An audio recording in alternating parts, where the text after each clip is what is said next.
Pada masa Kabinet Sukiman terjadi perubahan ekonomi, yaitu adanya proses nasionalisasi ekonomi yang dilakukan pemerintah.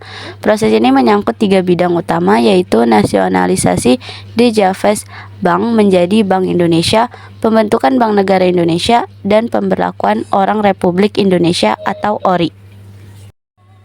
Sebelum dilakukan nasionalisasi DJavas Bank, terjadi pembentukan Bank Negara Indonesia sebagai bank nasional pertama dan dikukuhkan dalam PPUU No. 2 tahun 1946 pada 5 Juli 1946. Setelah itu, dikeluarkan UU No. 24 tahun 1951 tentang pelaksanaan nasionalisasi DJavas Bank menjadi Bank Indonesia sebagai bank sentral dan bank sirkulasi yang diperkuat dengan UU No. 11 tahun 1953 dan Lembaran Negara No. 40 yang menyatakan jabatan Presiden Bank Indonesia menjadi Gubernur Bank Indonesia. Menteri Keuangan, Perekonomian, dan Gubernur Bank menjadi direksi yang berfungsi melancarkan percepatan peningkatan taraf ekonomi dan moneter negara.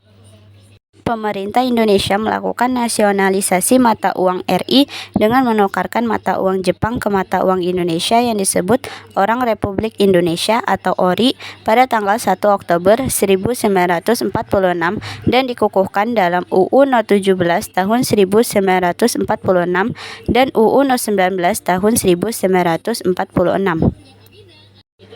Kondisi masyarakat berangsur membaik pada awal kemerdekaan.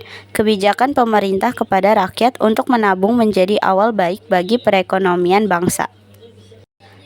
Proses nasionalisasi ekonomi tidak berjalan mulus pada awal masa demokrasi parlementer karena konflik kepentingan antar kelompok dalam tubuh konstituen dan parlemen.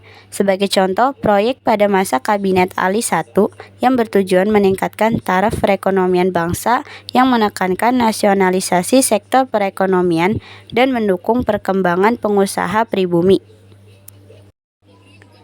Hal ini juga terlihat pada Kabinet Ali II, yaitu ditandatanganinya UU Pembatalan KMB oleh Soekarno pada tanggal 3 Mei 1956 yang berakibat pada berpindahnya aset-aset modal yang dimiliki oleh para pengusaha Belanda ke tangan pengusaha non-pribumi yang menyebabkan kondisi sosial yang timpang.